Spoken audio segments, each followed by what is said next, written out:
Une étude sur l'inclusion financière des femmes en milieu rural a fait l'objet d'un atelier de dissémination des résultats ce mardi 20 avril 2021 à l'Infosec de Cotonou. Cette étude, qui a duré 2 années, a pour thème Accès au financement pour des opportunités d'emploi productifs en milieu rural au Bénin. La présentation du microcrédit à l'AFIA et les résultats d'études sur le financement des activités génératrices de revenus en milieu rural au Bénin a permis de planter le décor de cette dissémination. On a constaté que en fait, le financement basé sur le financement des entreprises, le financement non formel, est plus bénéfique que le financement formel.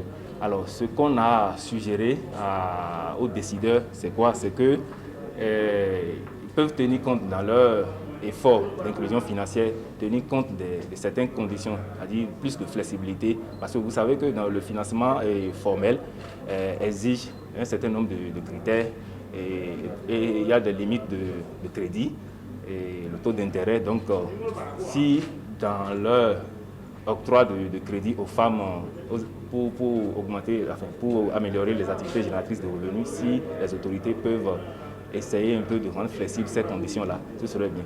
Même si les autorités veulent garder les conditions, c'est-à-dire il faudrait alors spécifier un certain nombre, un certain type d'activités génératrices de revenus. Et c'est ce que je présentais tantôt. On a vu qu'il faudrait alors octroyer ces crédits. S'il veut augmenter peut-être le montant de crédit, il faudrait le faire à l'endroit des activités génératrices de revenus qui ont déjà plus de 10 ans d'existence ou des activités génératrices de revenus qui emploient des femmes salariées. Le but de cet atelier est de susciter le débat au niveau des décideurs et des acteurs de terrain, de faciliter un dialogue politique et d'échanger pour affiner les recommandations de cette étude. Les parties prenantes ont été informées à cet effet sur les opportunités d'emploi productifs et rentables en milieu rural au Bénin. Cet atelier a aussi suscité l'engagement des autorités compétentes pour des prises de décision en lien avec les mécanismes de financement inclusif et des soutiens publics à promouvoir dans les économies rurales pour améliorer les performances des micro-entreprises au Bénin. La recherche scientifique dont les résultats sont disséminés à Cotonou est financée par le Partnership for Economic Policy, PEP,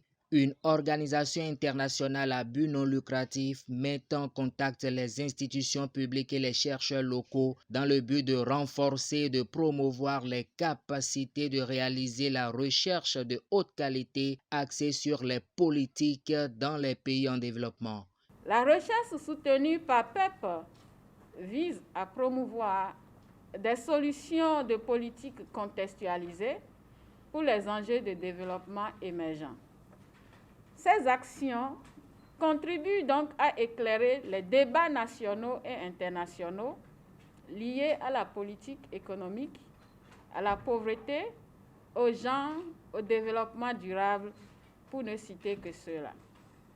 En plus de ces actions, PEP encourage les meilleures pratiques en matière d'engagement de politique et de communication pour accroître l'utilisation des données probantes.